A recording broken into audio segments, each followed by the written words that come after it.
Sir Indian economy, इस chapter में data से रिलेटेड चीजें ज्यादा है और थोड़ा सा क्लास 12 के नॉलेज से भी ये चीजें बनती है सर। ठीक है, अपन देखते हैं इसको एक बार फटाफट रिवाइज करते हैं। ठीक, अपन रेगुलर क्लास में इसको अच्छे से कवर अप किए, कंसेप्ट क्लियर किए सर।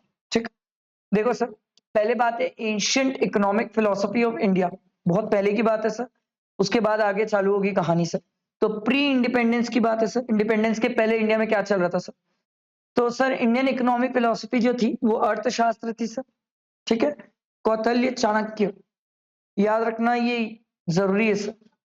चाणक्य जी की बुक थी सर अर्थशास्त्र, जिन्होंने बताया था सर लॉ वगैरह चीजें कैसे हमारी इकोनॉमी को चलाना है। पॉलिटिकल फिलोसफी बताई थी सर अर्थशास्त्र में। ठीक है, ठीक।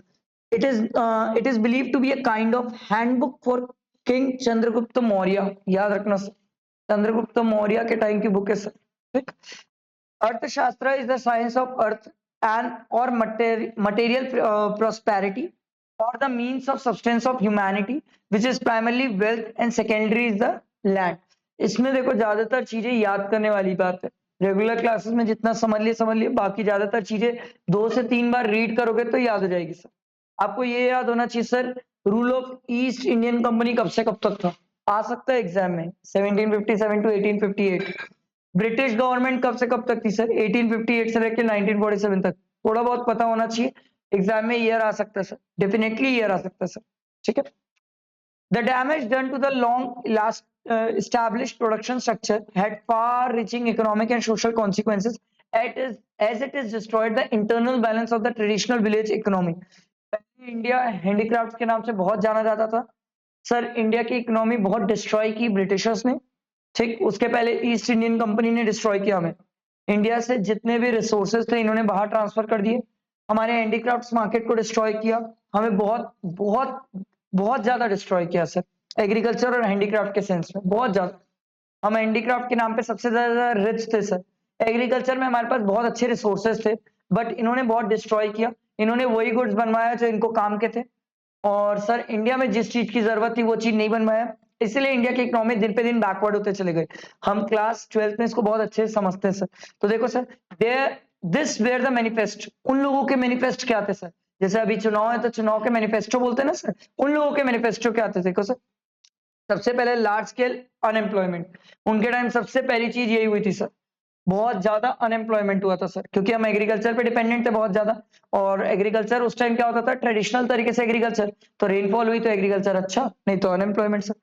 Increase pressure on land, sir increase pressure इसलिए था सर क्योंकि इंडिया की पॉपुलेशन बहुत स्पीड से बढ़ रही थी सर, और एग्रीकल्चर का प्रोडक्शन और प्रोडक्टिविटी इतनी अच्छी नहीं थी क्योंकि हमारे पास टेक्नोलॉजी नहीं थे सर। एक इंपोर्ट ऑफ चीप मशीन, अब होता यह था सर बाहर से चीप सस्ती चीजें इंडिया में आती थी, तो होता ये था उनके गुड्स सस्ते हमारे गुड्स महंगे, हमारे गुड्स में टैक्सेस वगैरह ज्यादा होते थे तो हम ज्यादातर उनके गुड्स यूज करते थे सर।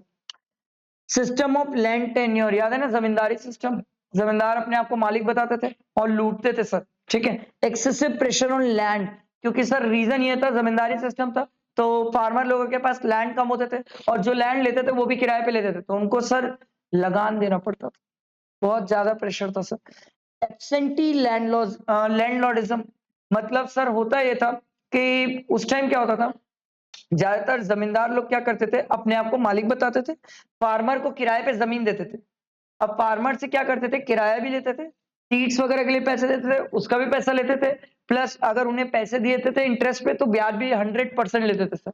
ठीक है, मनी लेंडर्स बहुत ज्यादा लूटते थे सर। ठीक है, international market by the late 19th century the Indian jute mill industry was the largest, याद रखना सर, 19th सेंचुरी के टाइम सर।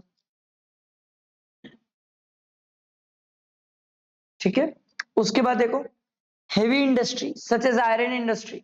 ठीक है, अर्ली एज 1814, अगर आपको याद हो तो 1807, याद है, टाटा प्लांट। ठीक है, टिस्को के नाम से था उस टाइम, टाटा का प्लांट टिस्को के नाम से चलता था 1807 में sir, by the British capital.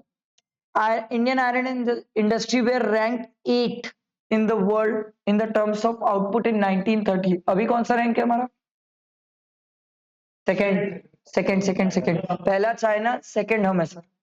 ठीक है, just before the great depression. Great depression कब आया? 1930। ठीक, याद रखना, great depression 1930। IT sector depression में कब गया था? 2000 आईटी सेक्टर।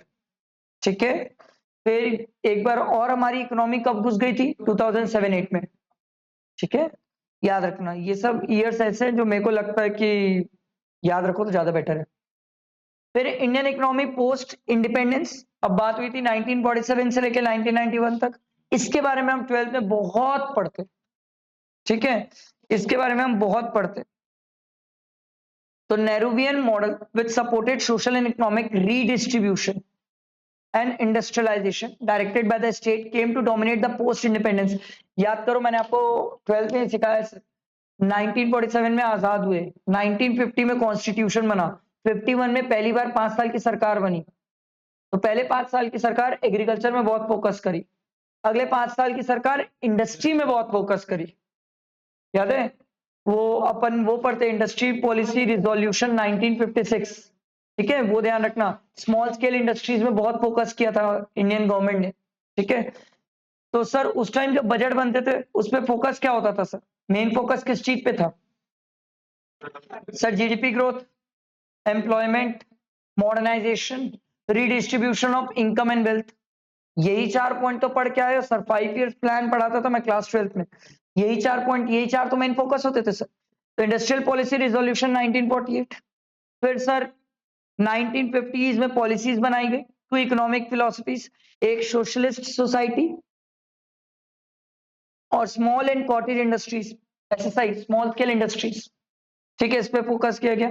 फिर इंडस्ट्रियल पॉलिसी रिजोल्यूशन 1956। याद है इसका प्राइम मोटिव क्या था? हम पब्लिक सेक्टर को बहुत ज्यादा बढ़ावा दिए थे सर। याद करो, 12th में पढ़ाता था कि पहला कुछ ऐसी इंडस्ट्री जो सिर्फ गवर्नमेंट डालेगी, पब्लिक सेक्टर। फिर हमने बोला था सर कुछ ऐसी इंडस्ट्री जो गवर्नमेंट और प्राइवेट दोनों साथ मिलकर डालेंगे, बट गवर्नमेंट का मेन रोल रहेगा। तीसरी, सर ये जो 2 इंडस्ट्री, इसके बाद अगर कुछ बच गया तो प्राइवेट सेक्टर वाले डाल सकते हैं। पहला सिर्फ गवर्नमेंट, दूसरा गवर्नमेंट और प्राइवेट मिलके, इन 2 के अलावा कुछ बच गया तो प्राइवेट सेक्टर डाल सकता है सर। उसमें भी उसको लाइसेंस लगता था सर, उसमें भी लाइसेंस का सिस्टम था सर।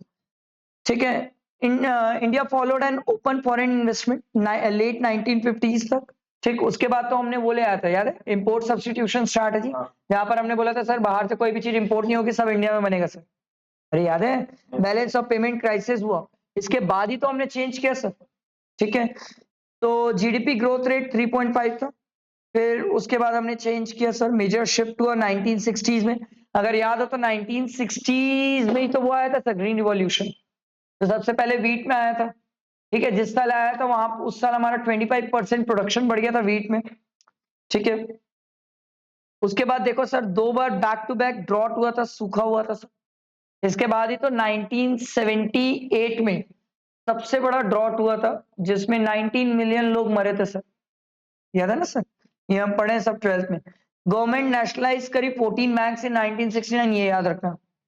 ठीक है, याद रखना, याद रखना, आएगा एग्जाम में आने के चांसेस है।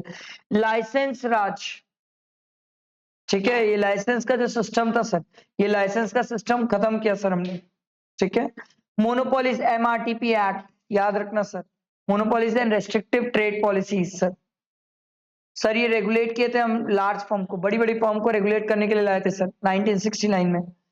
फिर 1967 में पॉलिसी ऑफ रिजर्वेशन, याद है, एसएसआई। हमने बोला था कुछ ऐसी इंडस्ट्री जो सिर्फ एसएसआई डाल सकती है, उसको हमने रेगुलेट किया। हमने बोला नहीं नहीं, ये एसएसआई भी कर सकती है, बड़े लोग भी कर सकते हैं। एरास ऑफ रिफॉर्म, देखो सर क्या क्या रिफॉर्म्स लाए थे, याद है, हम जब 12th में पढ़ते तो बहुत सारे रिफॉर्म्स पढ़ते। लैंड रिफॉर्म्स, ठीक है, फिर फाइनेंशियल रिफॉर्म्स पढ़ते, बहुत सारे अलग अलग नाम से पढ़ते सर। ठीक है, देखो eras of reforms. 1985 delicensing of 25 broad categories of industries. Delicense, licensing का सिस्टम खत्म किया गया सर। ठीक है, फिर एमआरटीपी एक्ट जो था सर, वो पहले सर उन पे लगता था जिनकी एसेट 20 करोड़ थी, इसको रेस करके 100 करोड़ तक किया गया, और बड़ी इंडस्ट्री बोला गया सर। ठीक है, ये मॉडरेट टैक्स का फुल फॉर्म याद रख लो, काफी है सर, इससे ज्यादा जरूरत नहीं है। सेबी पता होना चाहिए सर, सेबी कब आई थी, वैसे ये हम बहुत पढ़ते हैं, 12th में भी पढ़ते हैं कि सेबी कब आई थी सर। तो अप्रैल 12 1988। ध्यान रखना सर, ठीक है। फिर open general licence list was strictly expanded, उसको हमने बढ़ाया सर, ठीक है। उसके बाद एक्सपोर्ट में हमने इंसेंटिव दी, ये ठीक है। आप ये याद रख सकते हैं sir, real effective exchange rate, ठीक है। The rupee was depreciated bye 30%, याद रखना सर, याद है ना, हमारी करेंसी डेप्रिशिएट की है, बाहर वालों की करेंसी एप्रिशिएट हुई सर, हमारी इज्जत कम हुई, उनकी इज्जत बढ़ गई, उनको इंडिया सस्ता पड़ा, हमें बाहर की चीजें महंगी हो गई, याद आया ना, ठीक है। उसके बाद सर 1986 में हमने policies of cutting taxes further, licensing import and reducing tariff वगैरह किया। फिर 1991 याद है ना sir, economic reform, new LPG, new economic policy, ठीक है। लिबरलाइजेशन, प्राइवेटाइजेशन, ग्लोबलाइजेशन, इसकी बातें की थी सर। कॉजेस क्या था सर, हमें 1991 की पॉलिसी क्यों लाना पड़ा सर, हमारे रेवेन्यू एक्सपेंडिचर बहुत ज्यादा थे सर, रिसिप्ट से बहुत ज्यादा खर्चे थे हमारे सर, इंडिया के ऊपर कर्जा बहुत ज्यादा था, बहुत ज्यादा सर। ऑयल प्राइसेस बहुत ज्यादा थे सर, गल्फ वॉर चल रहा था सर, याद है, जर्मनी लड़ रहे थे, जर्मनी, रशिया, यूक्रेन, इन लोग सब लड़ रहे थे आपस में, यूक्रेन तो नहीं बोल सकता, रशिया, जर्मनी, यूएस, इन लोग सब आपस में लड़ रहे थे, ठीक है।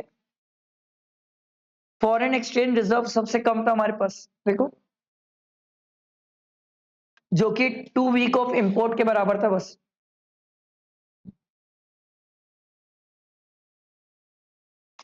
फिर गवर्नमेंट ने बोला भैया सुनो, हर चीज का इंपोर्ट हम अलाउ नहीं करेंगे, कुछ चीजों का ही इंपोर्ट अलाउ करेंगे, याद करो हम पढ़ते थे सर।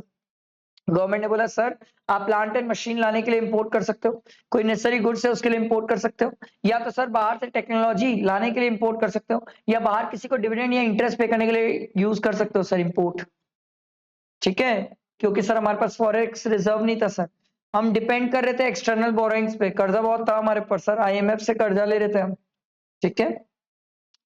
और इंडिया में जो पॉलिटिकल सिचुएशन थी वो बहुत फ्रेजाइल थी, ठीक है। इसी में तो सरकार गिरी थी उनकी, अटल बिहारी वाजपेयी जी की, जो मोशन ऑफ कॉन्फिडेंस जो पास हुआ था उसमें लोकसभा में, तो लोगों ने उनकी सरकार के प्रति कॉन्फिडेंस शो नहीं किया था, तो उनकी सरकार गिरी थी सर। पढ़ना पता चलेगा, थोड़ा बहुत हिस्ट्री पढ़ोगे तो, सुनोगे या कहीं से तो पता चलेगा। The year 1991 marked a paradigm shift in the Indian economic reforms. The nation which had the reforms known as liberalization, privatization and globalization. ये हमने शिफ्ट किया था सर, ठीक है। हमने पॉलिसी 2 मेजर को लेके बनाया था सर। सबसे पहले स्टेबलाइजेशन, हम चाहते थे ना इकोनॉमी में इन्फ्लेशन रहे ना इकोनॉमी में डिप्लेशन रहे, हम स्टेबलाइजेशन चाहते थे। दूसरा स्ट्रक्चरल रिफॉर्म, ये सबसे इंपॉर्टेंट था सर, किस टाइप से हम इकोनॉमी को चेंज करना चाहते हैं सर, क्योंकि बिना इंफ्रास्ट्रक्चर ग्रो किए इकोनॉमी डेवलप नहीं हो पाएगी। अभी भी तो हम यही फोकस कर रहे हैं कि इंफ्रास्ट्रक्चर डेवलप करें, अच्छी टेक्नोलॉजी आए, नए रोड, ब्रिज, कैनाल, डैम्स वगैरह बढ़े, कंपटीशन बढ़े, बाहर के लोग यहाँ आके बिजनेस करें, हम भी कॉम्पीट करें, हम भी बाहर जाके बिजनेस करें, यही तो मेन फोकस है सर। सबसे पहले देखो फिस्कल रिफॉर्म्स, फिस्कल वर्ड का मतलब पैसा, गवर्नमेंट के रेवेन्यू और एक्सपेंडिचर से रिलेटेड बातें, तो गवर्नमेंट को भी तो पैसा चाहिए सर, पैसा होगा तब तो गवर्नमेंट डेवलपमेंट करेगी सर। तो सर गवर्नमेंट चाहती थी स्टेबल और ट्रांसपेरेंट टैक्स स्ट्रक्चर हो, ताकि लोग टैक्स की चोरी ना करे, टैक्स का कंप्लायंसेस अच्छा हो, गवर्नमेंट अपने एक्सपेंडिचर्स कम करे। सर गवर्नमेंट सब्सिडी कम कर रही है, जहां पर अननेसेसरी सब्सिडीज है उसको हटा रही है सर, ठीक है। गवर्नमेंट क्या कर रही है, ऐसे पब्लिक सेक्टर जो उससे संभल ही नहीं रहे उसको बेच दे रही है, एयर इंडिया को बेच दी, ठीक है। प्राइवेटाइजेशन बढ़ा रही है सर गवर्नमेंट दिन पे दिन, कि प्राइवेट सेक्टर का इन्वॉल्वमेंट ज्यादा हो, देखो नए नए एयरपोर्ट्स प्राइवेट सेक्टर बना रहे हैं sir. Monetary and financial sector reforms, monetary, पैसा, और पैसा मतलब बीच में कौन आएगा, आरबीआई, क्योंकि सर पैसा मतलब ही आरबीआई होता है। तो इंटरेस्ट रेट में लिबरलाइजेशन, आरबीआई ने बोला भाई पहले इंटरेस्ट रेट हम रेगुलेटर थे, अब एज अ फैसिलिटेटर काम करेंगे, मार्केट डिसाइड करेगा इंटरेस्ट रेट क्या होगा। फिर न्यू प्राइवेट सेक्टर बैंक्स को अलाउ किया गया sir. Reduction in reserve requirement, CRR, SLR, याद है, याद है ना, रिजर्व रिक्वायरमेंट कम की गई, इससे मार्केट में लिक्विडिटी बढ़ी, लोगों के पास पैसा है, लोग डिमांड किए सर। लाइसेंसिंग पॉलिसी जो बैंक्स के लिए थी उसको फ्रीडम प्रोवाइड की गई, ताकि नए नए बैंक्स आए, लोगों को और लोन वगैरह मिले। Prudential norms of accounting, sir accounting के तरीके जो है उसको चेंज किया गया, ये बैंक लोगों के लिए किया गया था, ठीक है। आगे देखो, reforms in capital market. Capital market बोले तो सेबी, शेयर मार्केट सेबी, आंख बंद करके सेबी। सेटअप 1988 में 12 अप्रैल, अभी तो ऊपर पड़े, 12 अप्रैल 1988 सर, ठीक है। न्यू इंडस्ट्रियल पॉलिसी लाई गई सर, बहुत चेंजेस किया हमने इंडस्ट्रियल पॉलिसी में, तो बहुत चेंजेस। पहले तो लाइसेंस राज सिस्टम हटाया सर, ठीक है। पहले 18 ऐसी इंडस्ट्री थी जो सिर्फ गवर्नमेंट डाल सकती थी, उस 18 से उसको रिड्यूस करके 7 मिला है, 7 से 5 मिला है, 5 से अब 3 बची है, ठीक है। ये यही दिया देखो सर, फिर 8 से कम होते होते अब 2 ही बच गए, रेलवे और एटॉमिक। डिफेंस, एटॉमिक में इंक्लूड कर दिया। डिफेंस में भी गवर्नमेंट अब प्राइवेटाइजेशन पे जा रही है। डिफेंस में क्या कर रही है, नॉट कंप्लीटली, मतलब डिफेंस में आप बेच कुछ भी नहीं सकते हो, बट गवर्नमेंट के लिए प्रोडक्शन कर सकते हो डिफेंस में। जैसे टाटा गवर्नमेंट के लिए कई सारी गाड़ियां बना रहा है सर, डिफेंस के लिए कई सारे इक्विपमेंट्स बना रहा है, तो ये अलाउ कर दिए गवर्नमेंट, धीरे धीरे चेंज हो रहा है। बट डिफेंस में अभी भी गवर्नमेंट मेन है सर, मतलब किसी ऐसा नहीं है कि आप दुकान खोल दोगे बंदूक बेचना चालू कर दोगे, ये नहीं कर सकते सर आप, ठीक है। फिर एमआरटीपी एक्ट को रीस्ट्रक्चर किया गया, चेंजेस किए गए sir. Small scale industries, large scale industries को प्रमोट किया गया। स्मॉल स्केल इंडस्ट्री में जो रिजर्वेशन था उसको डी रिजर्व किया गया, बोला गया भाई लिज्जत पापड़ एक छोटा आदमी भी बना सकता है, बड़ा आदमी भी कर सकता है पापड़ का काम। ये पब्लिक सेक्टर की मोनोपोली खत्म की गई, दैट वाज वेरी इंपॉर्टेंट, क्योंकि पहले होता था कि कोई भी प्राइवेट सेक्टर को लाइसेंस ही नहीं देते थे, तो पब्लिक सेक्टर ही पब्लिक सेक्टर था इंडिया में। हमने फॉरेन इन्वेस्टमेंट बढ़ाया sir, FDI, foreign direct investment, बाहर वालों को बोला इंडिया में आके बिजनेस करो। बट कुछ जगह था सर जहां पर एफडीआई अभी भी अलाउ नहीं था, atomic energy, lottery, batting, gambling, ये सब में आज भी एफडीआई अलाउड नहीं है sir. External trade was further liberalised, external trade को लिबरलाइज किया गया, ताकि हम जितना बाहर से ट्रेड करेंगे सर उतना हमारे पास फॉरेन करेंसी आने के चांसेस है sir. Sir tariff rate was 355, बाप रे बाप, आप सोच के देखो उस टाइम टैक्स रेट तो देखो 355, अब टैक्स रेट आ गया सर 10, ठीक है। कुछ चीजों में आज भी 100% है। टेस्ला की गाड़ी आप चाइना से लेके आओ 100% टैक्स, सरकार बोलती मतलब। टाटा की गाड़ी चला, कौन बोला देखो टेस्ला चलाना है, ठीक है।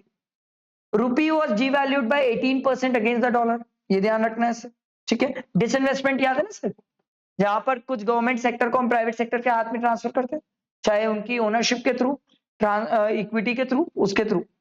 अगला है ट्रेड पॉलिसी रिफॉर्म, इसमें हमने चेंजेस किया था सर।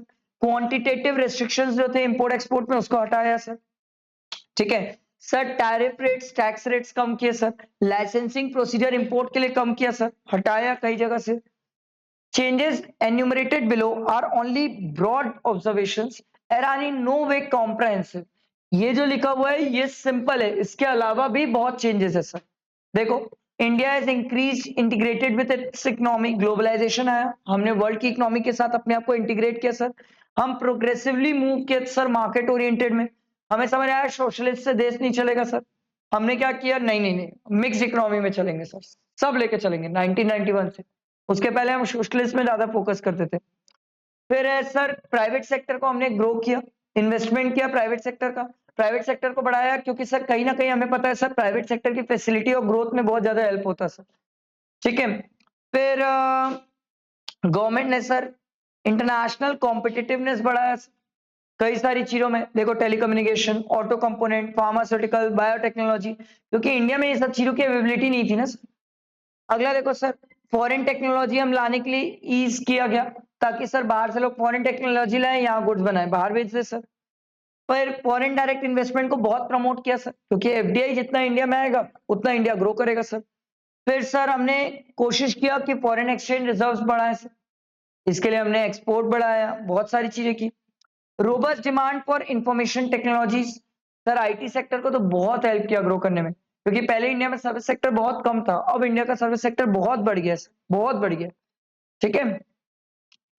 उसके बाद देखो, increase income, large domestic market, high level of aggregate demand, sustains this economy, ठीक है। इनकम बढ़ाए, डोमेस्टिक मार्केट बढ़ाना चालू किया सर, इंडिया बेटर प्लेस हुआ सर, इमर्जिंग मार्केट इकोनॉमी में, क्योंकि हमारा इकोनॉमी ग्रो करने लगा, पॉवर्टी कम होने लगी सर, ठीक है। रिफॉर्म लाया हमने फाइनेंशियल सेक्टर में, इंफ्रास्ट्रक्चर ग्रो करना चालू किया सर वैल्यू एडेड किया हमने एग्रीकल्चर और अलाइड एक्टिविटीज में सर, ठीक है। फाइनेंशियल सेक्टर में बहुत ज्यादा डिपेंडेंसी थी, वो खत्म करी सर, ये सब चीजें किया हमने। उसके बाद बात आई नीति आयोग, याद है ना सर, इसका पहले नाम क्या होता था, प्लानिंग कमीशन, याद रखना सर। ये तो मोदी जी ने इसका नाम ही चेंज कर दिया, नीति आयोग कर दिया सर, ठीक है। नीति आयोग का फुल फॉर्म भी पता रखना, ठीक है, डेट याद रखना, नाम याद रखना। नीति आयोग क्या ऑब्जेक्टिव से बना, सबसे मेन था sir national development priorities, India में क्या चीज की प्रायोरिटी है उसके डेवलपमेंट में फोकस करना। फोस्टर कोऑपरेटिव फेडरलिज्म, सर साथ मिलके काम करो, one tax one nation GST. Develop mechanism to formulate credible plans, कैसे आप डेवलप करोगे सर, इंडिया में पहले गांव ज्यादा थे, इंडिया में पहले 86% रूरल एरिया था, 14% ही शहर था, अब बढ़ा रहे ना, दिन पे दिन शहर बढ़ते जा रहा है। अगला देखो, interest of national securities, India के लिए क्या जरूरी है, जैसे इंडिया में डिफेंस की बहुत जरूरत है, टेक्नोलॉजी की बहुत जरूरत है, ठीक है। Design strategic and long term policies, अगले 5 साल अगले 10 साल में इंडिया को हम कहां देखना चाहते हैं sir. Provide advice and encourage partnership, किसके बीच में, बाहर की कंपनी के साथ sir, Maruti Suzuki Hero Honda, ये सब अच्छे एग्जांपल है। To create a knowledge innovation and entrepreneur support, यही तो कर रहे हैं sir, startup India, make in India, Atmanirbhar Bharat, skill India, यही सब तो कर रहे हैं सर।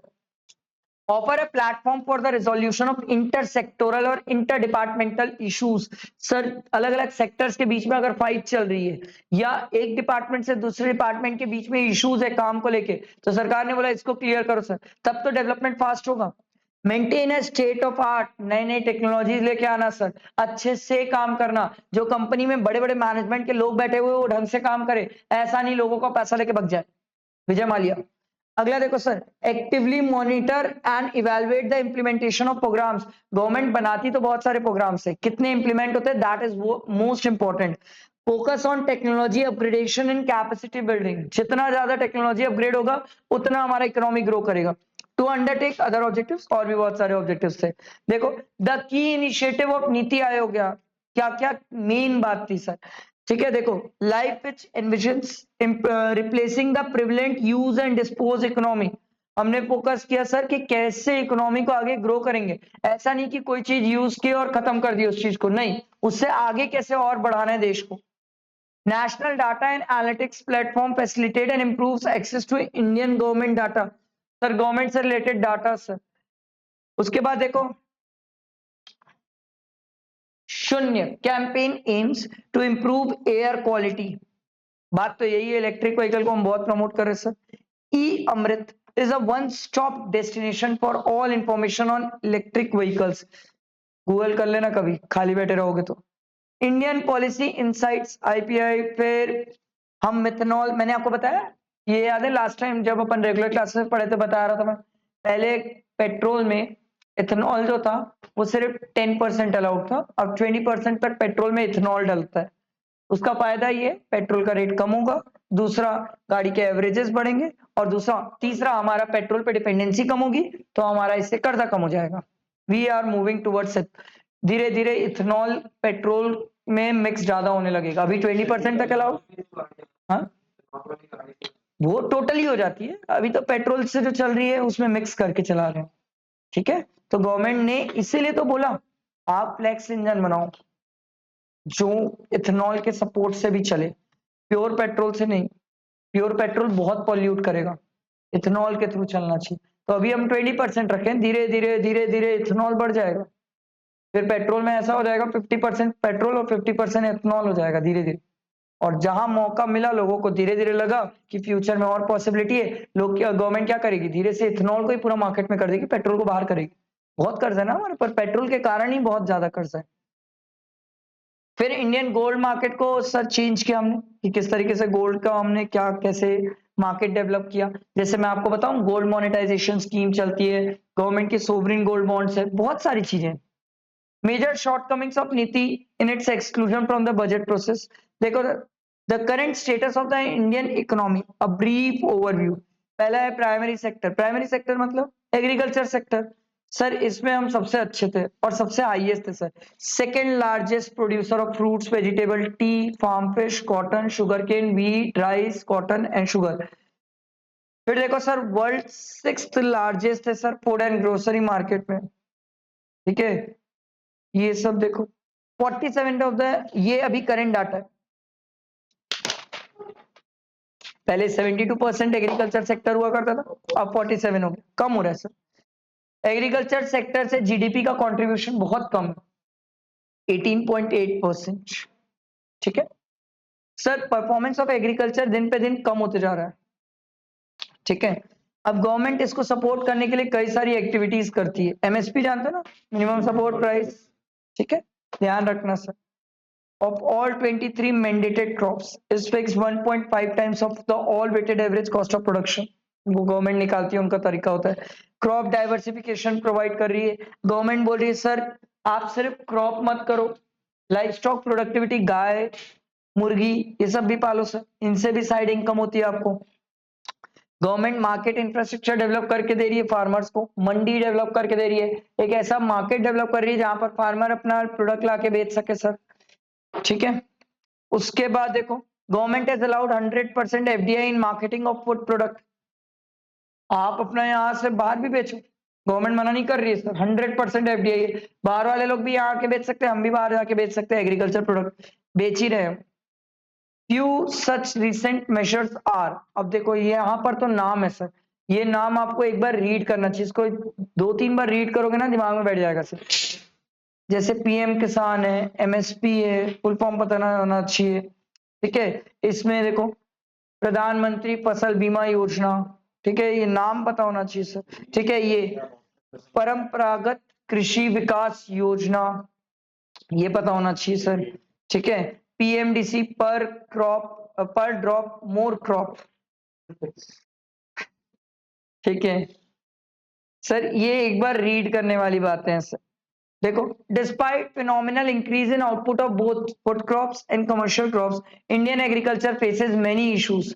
क्या क्या इश्यूज है देखो sir, dominated by small and medium farmers, India में सबसे ज्यादा स्मॉल और मीडियम फार्मर्स है, रिच फार्मर आज भी कम है, बहुत कम है, बहुत कम। अगला देखो resource intense, cereal centric and regionally biased, ये बहुत ज्यादा होता है सर इंडिया में, ये वाला बहुत ज्यादा होता है। एरिया टू एरिया एग्रीकल्चर का बहुत ज्यादा डोमिनेशन है, जैसे पंजाब, हरियाणा, यूपी, उस तरफ एग्रीकल्चर का डोमिनेशन ज्यादा है, छत्तीसगढ़ इधर नीचे साउथ में कम है। इनएडिक्वेट एग्रो प्रोसेसिंग इंफ्रास्ट्रक्चर, नई मशीनरी, उतने अच्छे इंफ्रास्ट्रक्चर नहीं है आपके पास एग्रीकल्चर में। स्लगिश एग्रीकल्चर डाइवर्सिफिकेशन, आज भी सर हर फार्मर डाइवर्सिफाई नहीं करता एग्रीकल्चर में, एक प्रोडक्ट उगा रहा है वही उगा रहा है sir. इनएडिक्वेट adoption of environmental sustainable development, farming technology जो है वही आउटडेटेड है, पुरानी है, जिससे फार्मिंग बहुत ज्यादा नुकसान हो रहा है। Poor adoption of new agriculture technologies, लोगों के पास पैसे ही नहीं, एडॉप्ट कैसे करेंगे। Lopsided marketing practices, proper one sided marketing practices है, अच्छी मार्केटिंग प्रैक्टिसेस नहीं है सर। कॉम्प्लेक्सिटी है सर, एनवायरमेंट को समझना, क्लाइमेट चेंज को। Sir high food price volatility, बहुत ज्यादा चेंजेस है sir. Heavy dependence on monsoon, ये तो आज भी बहुत ज्यादा है sir. Issues relating to marketing, ये इसी पे तो लड़ाई हो रही है, इसी पे तो फार्मिंग बिल बन रहा है सर, क्योंकि एक फार्मर उगा तो लेता है बट बेचना भी तो है sir. Inability to tap the full export potential, कि हर आदमी एक्सपोर्ट कर पाए इतना नहीं कर पाता सर, छोटे फार्मर एक्सपोर्ट नहीं कर पाते sir. Inability to effectively channelize huge surplus, अगर किसी फार्मर का ज्यादा खेती हो गई तो गवर्नमेंट उतना ज्यादा कुछ कहीं जाके रख नहीं पाती, स्टोर नहीं कर पाती, ये सब बहुत दिक्कत है। इनएडिक्वेट पोस्ट हार्वेस्ट इंफ्रास्ट्रक्चर नहीं है, प्रॉपर वेयर हाउस वगैरह की फैसिलिटी नहीं है। Incidence of poverty and mall nutrition, ये बहुत ज्यादा है इंडिया में, और पॉवर्टी तो बहुत ज्यादा। अगला है सेकेंडरी सेक्टर, जब सेकेंडरी सेक्टर की बात हो तो ये कौन सा सेक्टर है, इंडस्ट्रियल सेक्टर, ठीक है। ये सर सिग्निफिकेंट पोजीशन होल्ड करता है, 30% ऑफ द जीडीपी ये कंट्रीब्यूट करता है। पहले सर इसका कम था, अब ये बहुत बढ़ गया सर, बहुत ज्यादा लोगों को ये एम्प्लॉय करता है। फॉर्मल और इनफॉर्मल सेक्टर बहुत ज्यादा है सर, ठीक है। Informal sector 50% of the gross value added है सर, ठीक है। Manufacturing is the most important sector, जो 78% ऑफ द टोटल प्रोडक्शन को कवर करता है सर, ठीक है। ग्लोबल इनोवेशन इंडेक्स में नंबर इंडिया का 40th, तो अच्छा है कि बुरा है? अच्छा है। पहले हम 81 में थे, अब 40 में आ गए सर, तो हम इनोवेशंस में बहुत स्पीड से आगे बढ़ रहे हैं सर। ठीक है। Combined individual performance of production of 8 core industries, 8 core industries का देखो comprise 40.27% of index of industrial production, ये लोग सबसे ज्यादा कंट्रीब्यूट कर रहे हैं sir. Some of the policies are presented below, GST याद रखना सर कब आया, 1 जुलाई, सीए डे याद रखेंगे सर। ठीक है, 2017 ईयर याद रखना। बहुत सारे पुराने टैक्सेस को खत्म किया, वैट, सर्विस टैक्स, एक्साइज, ये सब को खत्म किया सर। कॉर्पोरेट टैक्स 22% हो गया सर, 22 छोड़ो, 15 तक आया था, मैं बता रहा हूँ मैन्युफैक्चरिंग के लिए 15 तक आया था। Make in India is the vocal for local, ये याद रखना। ठीक है, launch 2014। Ease of doing business में इंडिया की रैंकिंग सुधर गई सर, हम कहाँ पहुंच गए सर, 14th रैंक। सोचो 77 में थे, 14 में आ गए। ईज ऑफ डूइंग बिजनेस मतलब कितना आसानी से आप उस कंट्री में जाके बिजनेस कर सकते हो। ठीक है, उसके बाद देखो sir, national single window system is a one stop shop for investors, जो बाहर से इन्वेस्ट करते हैं इंडिया में सर। पीएम गति शक्ति नेशनल मास्टर प्लान, इसको पढ़ लेना, रीड करना sir. National logistic policy sir launch in सितंबर 2022, ये ध्यान रखना कब लॉन्च हुई है सर। फिर आत्मनिर्भर, इसको तो घोट के पी जाओ, इसको तो बिल्कुल भी नहीं छोड़ना। ठीक है, 14 की सेक्टर में फोकस किया गया था इन्होंने। फिर इंडस्ट्रियल कॉरिडोर डेवलपमेंट प्रोग्राम, लोगों के लिए गेट ओपन किया गया ताकि डेवलपमेंट हो सके। ग्रीनफील्ड इंडस्ट्रियल रीजन, ये इसके बारे में सुनना है तो अडानी ग्रुप का सुनना सर।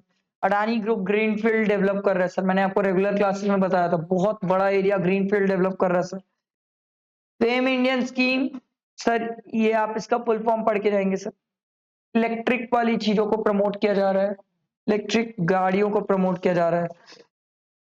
उतना ही भारत माइक्रो एमएसएमई, ये याद रखना sir. PM mega integrated textile region and apparel, PM Mitra. ठीक है, फिर opening up for global investment, FDI वगैरह प्रमोट किए सर। कुछ एरियाज में 100% एफडीआई था ऑटोमेटिक रूट, और कुछ एरिया में लाइसेंस के थ्रू चलता था सर। ठीक है, ठीक है। उसके बाद रेमिशन ऑफ ड्यूटीज, रेमिशन वर्ड का मतलब होता है रेमिट कर देना, छोड़ देना। ठीक है, उसके बाद हमने इनोवेशंस के लिए इंक्यूबेटर्स अपॉइंट किए, जिन्होंने क्या काम किया, इंडिया के बाहर से नई नई टेक्नोलॉजी ढूंढ के इंडिया के लिए लेके आए। इंक्यूबेटर्स, इनकी ऑफिस आप जाना चाहो तो जाके देख सकते हो, इनकी ऑफिस आपको मैग्नेटो में ऊपर ऑफिसर्स सेक्शन में मिल जाएगी, वहां पर इंक्यूबेटर्स बैठते हैं, गवर्नमेंट के थ्रू अपॉइंटेड होते हैं ये लोग, गवर्नमेंट के लिए बाहर से, इंडिया के लिए बाहर से टेक्नोलॉजी ढूंढ ढूंढ के लाते हैं। ठीक है, national logistic policy is the comprehensive policy framework for the logistic sector. तो स्टार्टअप इंडिया, इसको तो बिल्कुल भी नहीं छोड़ना, हम 40th रैंक में पहुंच गए स्टार्टअप इंडिया में। ठीक है, उसके बाद इसका फुल फॉर्म याद रख सकते हो, नेशनल लॉजिस्टिक पॉलिसी 2 बार लिख चुके हैं। ठीक है ना, अभी तो पढ़े तो वापस पूरा पढ़ने लग गए।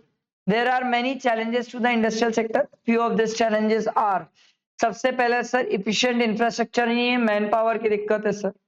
अगला रिलायंस ऑन इंपोर्ट, हम सबसे ज्यादा भरोसा करते हैं इंपोर्ट पे। एक्सचेंज रेट ने हमारी बैंड बजा के रखी है, डॉलर का रेट बढ़ते जा रहा है sir.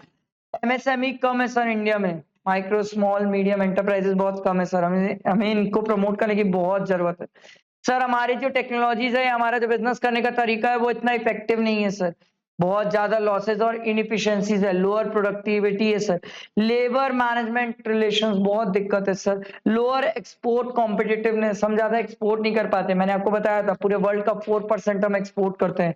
Global supply chain disruption, China हमें चिप दे नहीं रहा है। इन्फ्लेशन बहुत ज्यादा है सर हमारी इकोनॉमी में। Global slow down and related negative sentiments, बाहर कुछ चेंज हो रहा है उससे हमें भी बहुत फर्क पड़ रहा है सर। फ्यूल प्राइसेस बहुत ज्यादा है सर। मॉनेटरी पॉलिसी से हमें बहुत दिक्कत हो रही है। Mounting presence of informal sector, इससे बहुत फर्क पड़ता है। अगला है टर्शरी सेक्टर, ये कौन सा सेक्टर है सर, सर्विस सेक्टर। ठीक है, इंडिया का सर्विस सेक्टर बहुत बढ़ गया sir, 53.89%। of the total India's gross value added. India is among the top 10 of the World Trade members. अब तो इंडिया इसका चेयरमैन बन के बैठा है वर्ल्ड ट्रेड ऑर्गेनाइजेशन का. इंडिया अलग ही लेवल पे जा चुका है. Indian service sector is the largest recipient of the FDI inflows. ठीक है, ध्यान रखना sir. To ensure liberalization of investment in various industry, government has permitted 100% foreign participation in telecommunication. ये लिखा है इसलिए वोडाफोन इंडिया में, अदरवाइज भगा दिए होते अभी तक. FDI ceiling in insurance has been increased to 74%. समझ आया? ये आपका इंडियन इकोनॉमी खत्म. धन्यवाद. Economics में